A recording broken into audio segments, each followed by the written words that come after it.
guys. It's a lazy Sunday morning, so I thought that this would be the perfect opportunity to go over your questions and I could do this Q&A video. So not long ago, I had asked everyone to send in their questions that they were looking for answers on, and we're gonna go over those right now. So got them all sitting here. So number one was from AZ Trail Trekker, and it says, when did you take up hiking? How long have you dreamed of doing a thru hike? And are there any aspects of the AT that make you nervous?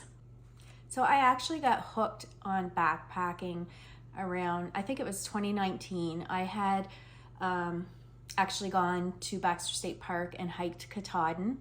And when I got home, I was so enthralled with this. So I got on YouTube and I think I was looking up videos of like mountains with a view nearby. I ended up finding Homemade Wanderlust, which is Dixie's YouTube channel, and that's all it took. I just got stuck on her videos. I watched her through hike of the Appalachian Trail, and I've been following her ever since. But that's how it started. So I've been dreaming ever since of doing the AT. And the aspects of the AT that make me nervous would be more like snakes. I'm not fans of snakes, especially venomous ones. That's a whole different story. And possibly being cold and wet at the same time, like especially the first part of the thru hike. I don't think I would mind it so much in the summer and in the fall. It's more those first couple of months that I'm on trail. So the second question is from Hiking with Biner Man, and it says, do you have any trail fears and are you packing them? I do have the trail fears. I've talked about that in the first question just a little bit. The venomous snakes, there are copperheads and rattlesnakes on this trail. And then again, the cold and wet at the same time. So am I packing those fears? I'm not packing anything for the snakes, so I'm not packing anything for that fear, but I might have an extra layer or two for my fear of being cold and wet. Sue B860 asks, saw your video on a channel announcing 2024 thru hikers and you are from my dad's hometown, which is cool. What is your why and when did you first learn about the AT? So I'm going to do a full video soon on my why I'm hiking the Appalachian Trail, but honestly the main thing is just I'm looking for an adventure and it's been on my bucket list. So that is my why. And as far as learning about the AT, like I said in previous question, it was in 2019. I also had the same question from Stick the Eagle. What are your fears about the Appalachian Trail and how are you responding to those fears? I've already answered that. So we'll skip up to Terry Hunter, 1384. And he asks, what have you been used for information sources as you've been preparing for this hike? The most resources that I've been using is really the Facebook groups for the Appalachian hikers and the YouTube videos. Like I have watched every YouTube video out there that you could find, I think. I drive my husband absolutely crazy watching these all the time. But yeah, so the AT groups on Facebook and YouTube. His next question was, have you found any particular ones to be especially helpful? So again, I have watched so many of those YouTube videos, but I liked watching Homemade Wanderlust, which was Dixie, and Outdoor Adventures with Frozen. But then I also liked to follow just the ones who didn't do much for gear reviews or anything. It was just actually following their journey on the Appalachian Trail. So you learn something different from each vlog. Then Terry asks, are there any sections of the trail that you are especially looking forward to or any that concern you? So concerning, I think more or less would just be Pennsylvania. It's known for their rocks, not so much like boulder climbing and whatnot that bothers me. It's more like they talk about the small ones and they're pointed and they roll and you can twist an ankle and it's hard on the feet. Your feet are sore to begin with. So it's miles and miles of this. I mean, I'm not worried about it. I'm just not looking forward to that section as much. So, and then the sections that I'm looking forward to on the trail would be McAfee Knob, which is the part of the AT that is most photographed. And then Graceland Highland. So if you're not aware by now, there are wild ponies in Graceland Highlands. So I'm excited to see that. And in New Hampshire, of course, the Whites, like the Presidential Range and Mount Washington. And then also in Virginia, I would like to do the trail, or go to the trail days. So that would be fun. It's for a weekend. So that would be, I guess, what I'm looking forward to the most. Then we have Wildflower Adventures asking, what are you most excited about? So I'm most excited about just getting out there in the nature, meeting new people. The community of the trail is something like out of this world. People are super nice. People understand why you're out there. It's just a community of its own. And then also just seeing new places. So the only places on the East Coast that I've actually been to, as far as states, would be Maine. I've been to New Hampshire, but it was just to a NASCAR race. So I didn't really get to explore New Hampshire.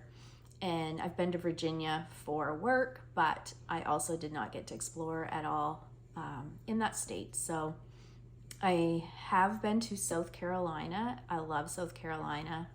Again, it was a vacation. It was down for a NASCAR race. I'm a big NASCAR fan. Anyways, I was down for a NASCAR race, stayed at a friend's house, but I didn't really get to get out on the landscape and explore. Yeah, so there's going to be lots of new states for me. And then we're driving down, so I'll get to see a little bit, like, I don't know what all I'll see, like as far as from the freeway, but yeah. So next up, hiking with Jenny. She's asking, let's see, number 1, how long do you expect your through hike to take? So I took 6 months off from work. I'm hoping that I can get it done 5.5 months. So I've got a few weeks off to rest before I go back to work, because I'm sure I'm going to need it physically, mentally, everything. So then she asks, how often will you put out trail vlogs? So I'm going to try daily. I know at the beginning it's going to be fine to do it daily.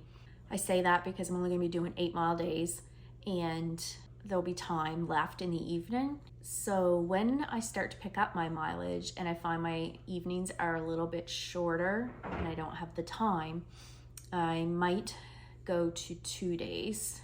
And I think 2 days would be a perfect, like every 2 days, like put 2 days in a vlog. I think that might help a lot. So I think that's my plan. And then if it fails, then I might do like a, 7 days in one vlog.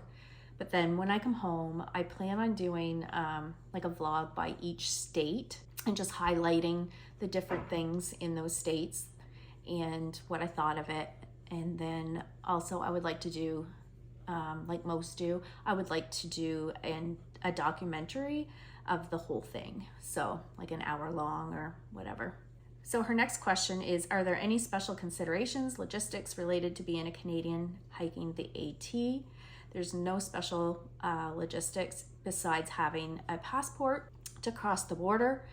I do have to prove that I can support myself for 6 months, and I have to prove that I am coming back after those 6 months. So I've recommended having a copy of like a mortgage showing that you have to come back because you own this home and are still owing on it, and also a letter from my work stating that I'm coming back to work like after the 6 months. So, and I do have a passport, so I'm not worried about that.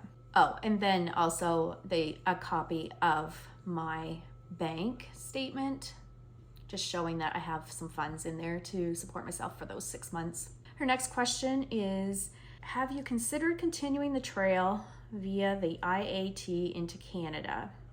So if you're not familiar, the IAT starts in the Baxter State Park. It's supposed to be the continuation of the Appalachian Trail, and It goes through the northern part of Maine and ends up in New Brunswick, where I am, and continues up through the northern part of the province.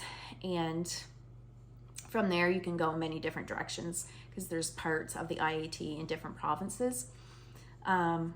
This doesn't interest me in the least.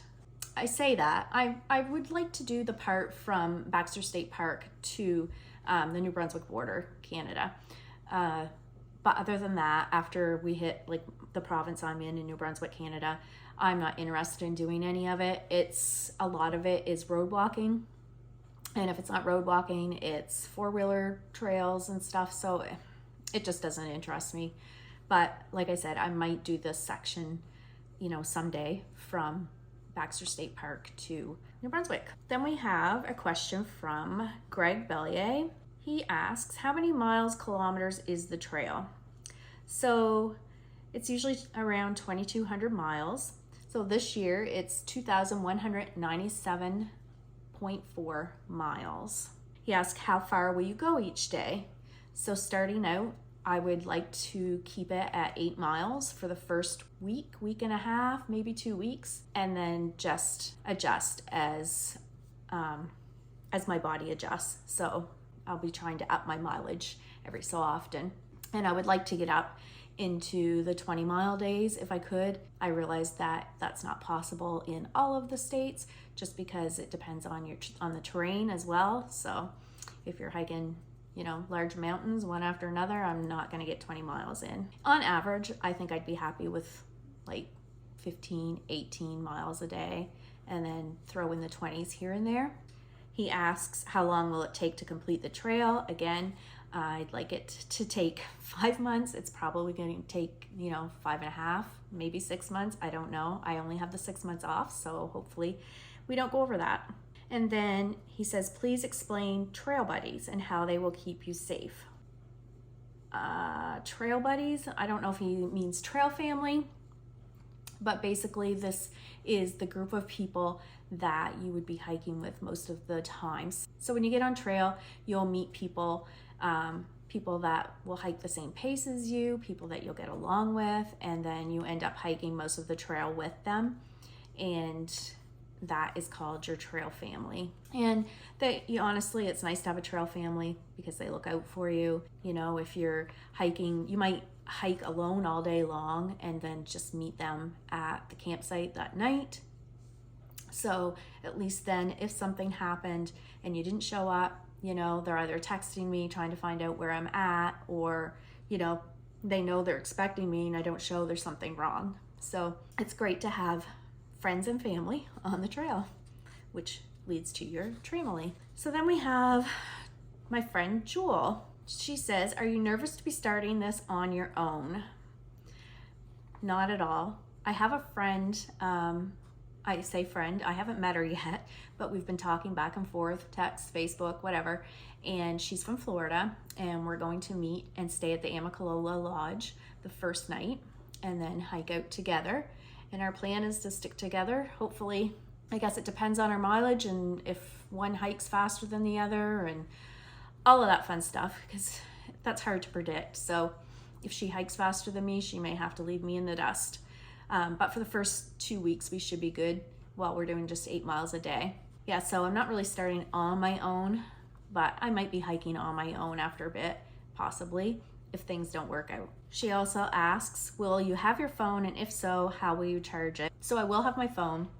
I'll have a US number on it, and that's where all my apps are for hiking, and my Faro app that I'll be using for on the trail. As far as charging it, I'm gonna have a 20,000 milliamp Anchor charging block. So I'll have other things that I need to charge, so that's why I'm taking that, because I'll have my phone, I'll have my headlamp and my watch, all of that stuff will have to be charged. So then she says, I saw where you've made restock boxes up. Do you mail them before leaving or have someone do it for you every so often? So when I cross the border, I'm going to mail possibly 2 right away, because they are going to be my resupply boxes probably in the first 100 miles. So I'm just going to ship them and get them out of the way. And then my husband will be shipping the other ones. I'll just call him when I'm getting close to a spot and get him to mail them to me.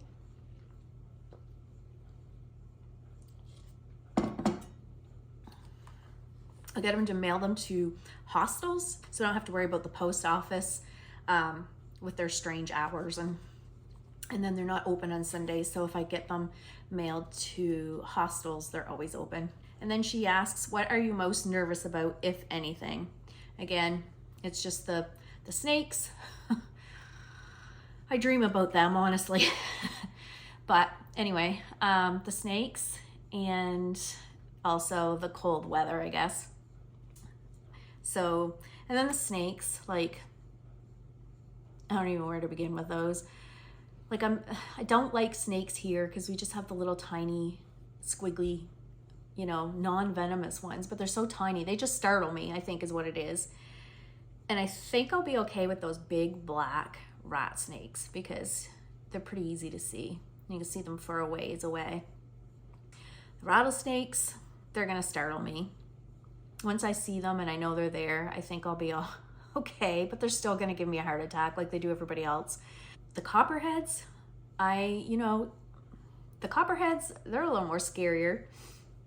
I always see these pictures on Facebook of, like, you know, leaves and like a landscape, and then they'll say find the copperhead snake in it, and it blends in so well. Like, I can never find them, and I'm so scared that I'm just gonna set my backpack down on one, or I'm gonna sit down on one or something. I don't know, but anyways, yeah, I'd have to say that snakes are my biggest fear. And I don't know if it's a fear, but anxiety, I guess, over them. So then I have Kelly Caldwell asking, she's another hiker. She likes to hike around here. She asks, what do you have planned for safety if you get hurt, thunderstorms, animals, and humans? Can't wait to watch your adventures. I am not going to carry bear spray. I've thought about this. There are a lot of bears. Some people do the Appalachian Trail, the entire thing, without seeing bears. Others will see a lot of them. There's a lot in the Shenandoah Park, you know, and then you've got the ones in the Smoky Mountains.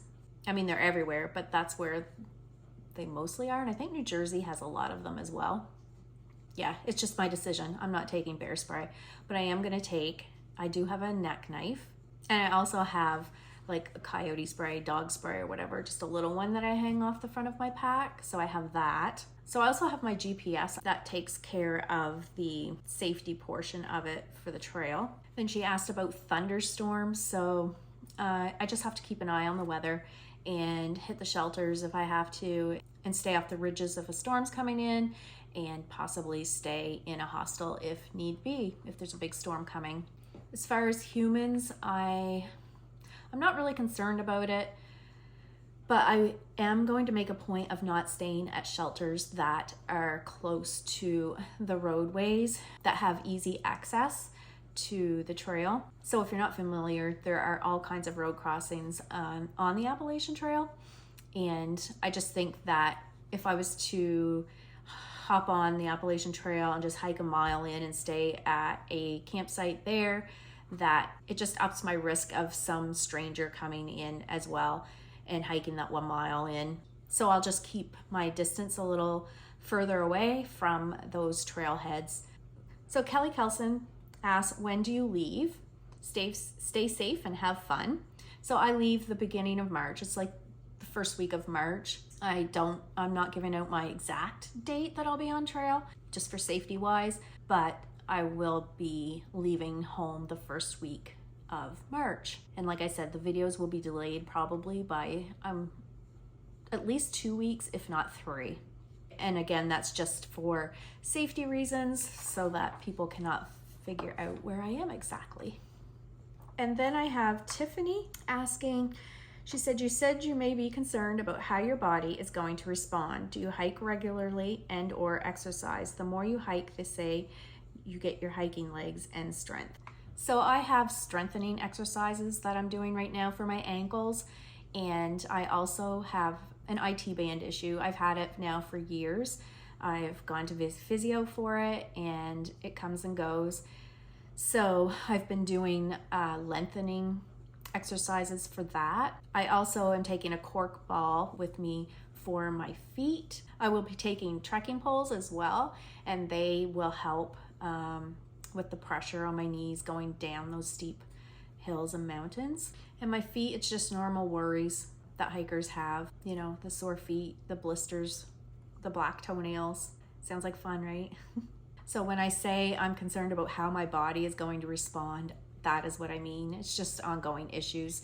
I didn't get as much hiking in this year as I normally do, just due to all of the big rainstorms that we had. They seem to have fallen on every single weekend, and they were huge rainstorms, like flooding and whatnot, so I didn't risk going out.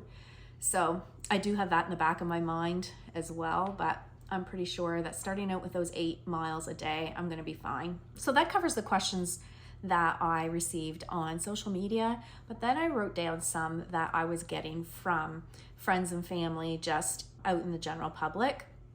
And the number one question that I had was, am I hiking alone? And I think I answered that a bit back when I was answering, I think it was Jules' question. I do have a friend from Florida that I'm meeting in Amicalola Falls State Park where we start out, so I am not starting alone. I've also been asked if I'm taking a gun. I am not. Another question is, what will I eat and how will I eat? So this is a broad question, but basically I will be stopping in towns every 3 or 4 days, resupplying at the grocery stores, at the general stores, wherever I can get food. It won't be the greatest diet, but I will be needing all of those calories. I will also have some resupply boxes sent to me from my husband. I have them all laid out here. I will call him and tell him where to send them, when to send them. I only have, I think, 6 resupply boxes that I'm sending, and I'm only doing that because those few places, they have a really poor selection of food, or they're super expensive, one or the other. And as far as how I eat, I carry all my food in my backpack, and I also carry a little canister stove with some fuel so I can boil water and make my meals. My breakfast will probably consist of like oatmeal, the Carnation instant breakfast, and maybe some protein powder. My lunches will be wraps, pepperoni and cheese, or maybe peanut butter and jam. Just small snacks, crackers, meat sticks, beef jerky, whatever. Then my snacks will be like protein bars and coconut and trail mix and candy, you know, all the good stuff. And then my suppers will be, they could be Mr. Noodles, they could be packaged hiker meals, or it could just be what's left over in my bag. And then someone else had asked what my bag weighs. I have not put everything in my bag yet for this trip, so I'm not sure what the weight is, but I know around here, my weight falls somewhere in the vicinity of 32 pounds. I'm gonna try and get that down. So I would love to see my base weight at 15 pounds. And then that would leave me a lot of room for food and water. How often will I stay in town is another question. I'm aiming for once a week, but at the beginning I realized that I'll probably be staying more often than that, depending on the weather. The weather will be colder, wetter when I start out, so if there's a storm coming in, I'm headed to a hostel. Also, at the beginning of the trail, there's more hostels to stay at. So another question is, how do I go to the bathroom? There's privies at most of the shelters, which I will be using. Privies are outhouses, if you're not familiar, and there are a few states that don't have them. If I don't have a privy to go to, I have to dig a hole and go that way. Again, another common question is, how long is it going to take you? I've covered that in the earlier questions. You know, I don't want to rush it, but I also don't want to drag it on too long either. There's just some things that I would like to soak in and see. I might even do a side trip to New York City once I hit New York, just for a day or two, just to see the big sights. And you know, I'd like to do that all along the trail if the time permits. How much will it cost? So of course I don't know. I haven't been on there yet, but I am told when I look in all my research that it's between $1,000 and $1,500 US a month. So that would cover my food, my resupplies, hostels, like restaurants. I don't know if I said that or not. Like when I'm in town resupplying, I'd probably stop at a restaurant and eat. It would cover shuttles. So when I get to the trailhead, I could pay a shuttle to pick me up, take me to the hostel. I could take the shuttles from the hostel in town so I don't have to walk. Yeah, so that's what the consensus is. Am I scared of the bears? No, I am not. I mean, I'm not gonna run up and hug them, but when you're hiking, make lots of noise and let them know that you're there. Don't startle them.